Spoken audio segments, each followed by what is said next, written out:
Merry Christmas Eve, everybody. Welcome back to the Dirty Pat Walsh channel with me, your host, Dirty Pat Walsh, on YouTube. So a couple little things. First, I'm dipping on some Copenhagen mint. Oh, god damn, it's good. Put a little filler in. Tune to Trey made a video yesterday saying that he's stopping making dip videos due to the way most dippers are represented, the lack of talking about underage dipping, stuff like that. I totally agree with him, 100%. It made me think I haven't been too mindful myself. I often speak of my misspent youth, and my early age tobacco use, and other stuff, but I am not glorifying any of that. I've made a lot of bad decisions in my life. I certainly do not condone drug abuse, alcohol abuse, or tobacco use if you don't use it already, and certainly not if you're underage. So there you go. Check out Ryan Patrick on YouTube. He started his channel yesterday. If you like the music I make, you will love the music that he makes. Same with Bone Daddy. We're all very different, but it's all in the same vein of lo-fi, gritty blues music, Ryan Patrick. Now, when you punch in his name, a bunch of Ryan Patricks will come up. So put a song title you can put in next to it is "Fuck This Small Town," and all his songs will come up. With Bone Daddy, the same thing. A bunch of Bone Daddies will come up. So just punch in, say, "Still Raining," and all his stuff will come up. And it's just brilliant. But Ryan Patrick, yeah, fucking shout out to you, man. Great music. Just amazing music. Cerebral Nomad, thank you for your comment. I will do as I do. Yes, indeed. Be it what it is. What else? Tune to Trey, Ryan Patrick. Oh, yeah. I wanted to talk about, it's around, just because it's around Christmas. And now, I've been in the arts for a few decades now. It's just the path I chose, when I finished my education, which I never really finished. I have my grade 11. The two things I knew was that I wanted to be a writer and I wanted to be a cook. And I didn't need to go to university to be a cook. And being a writer, I just wanted to do that on my own journey, and that led to making music and theater and all the stuff I do now, Now, a few people have been really inspirational to me on my artistic journey, and really kept me going when I think about them. One of them, this guy, I think about him around Christmas because this all happened around Christmas, back when I was around 10, I guess. This fella named Terry Gorham. He was like, we used to go to a friend's cottage every summer for a week or two. And there was this other guy on the lake.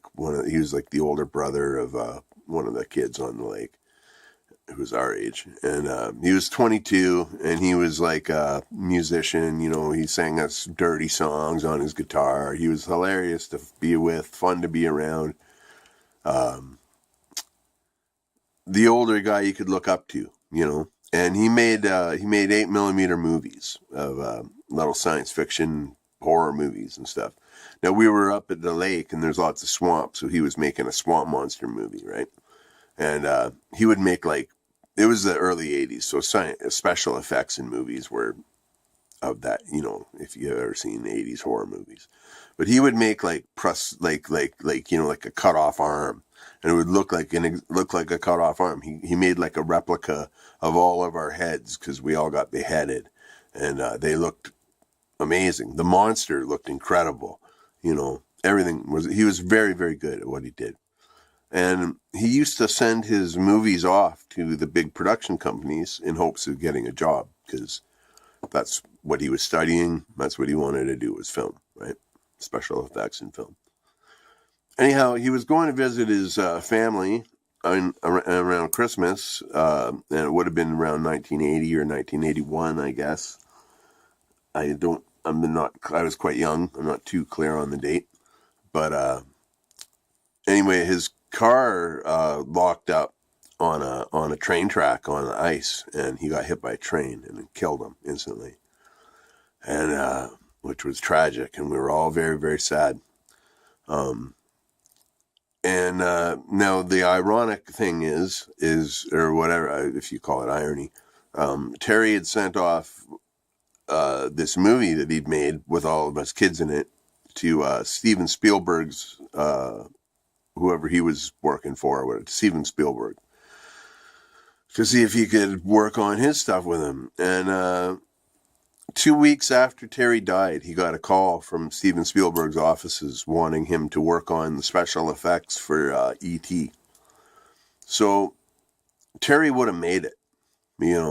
He pursued his dream with fervent passion, and he would have succeeded if he hadn't been hit by a train.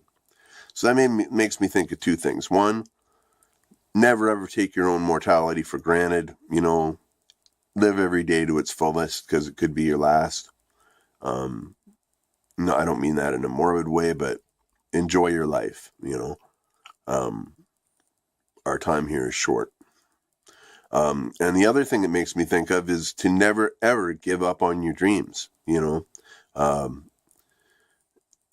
It's that whole thing alone that has kept me, when I'm having artistic crises or whatever people have. I've been doing stuff I've been performing since 1991, 92.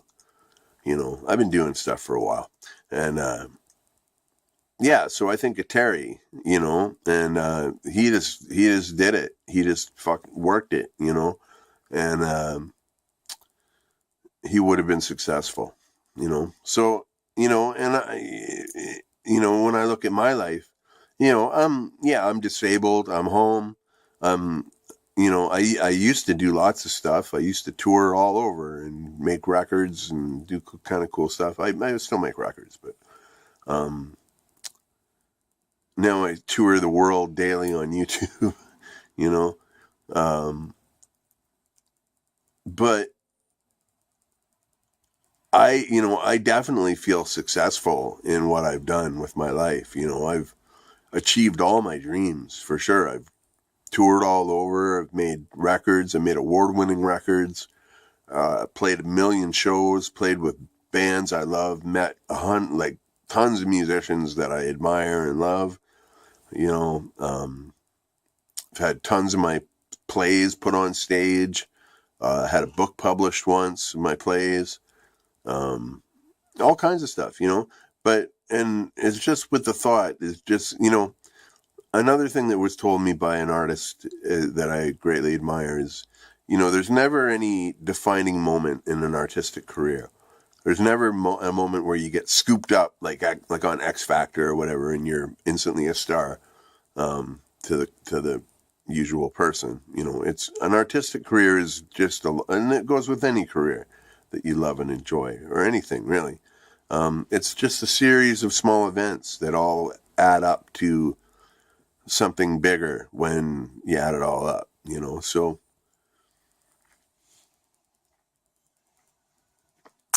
I feel very successful in my artistic career, and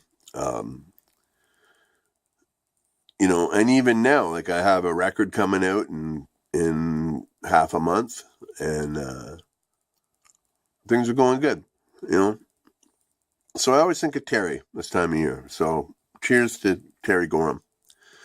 And to all of you who do stuff, make music or make art or write or anything, do anything.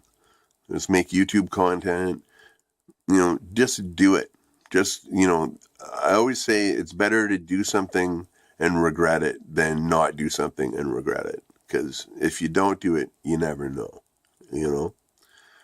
And, I have hundreds of videos up on this channel that I'm totally embarrassed about, but I won't take them down because, I do this channel kind of just to document my life now, and one day when it's all said and done, I want to look back on it and see what the fuck I did in these final years of the teens of the 2000s, whatever. I'm just getting rambly. Anyhow, I hope you all have a great day. I hope you all have a great Christmas. I'll be back tomorrow with my horrible video. We'll see how that goes. And I got a package. I got a pretty large package from Hillary Thompson yesterday in the mail, and so I'm gonna have to.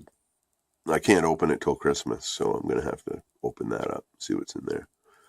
But so yeah, shout outs to Hillary Thompson, Suit and Tie Dip and Chew Guy, Winnington Outdoors, Tune to Trey, Berg's Dip Reviews, Wayside Lee 83, Ben Case, Cerebral Nomad, Ryan Patrick, 10K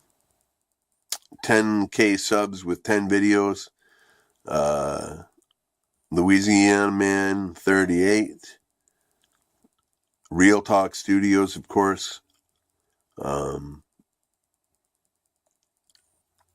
There's a fella who made a bunch of comments. I don't know if you saw. His name's Justin. I can't remember his last name, but shout out to you, Justin. Yeah, anyway, have a great day. Happy Monday. Happy Christmas Eve. Be well and stay free. Bye now.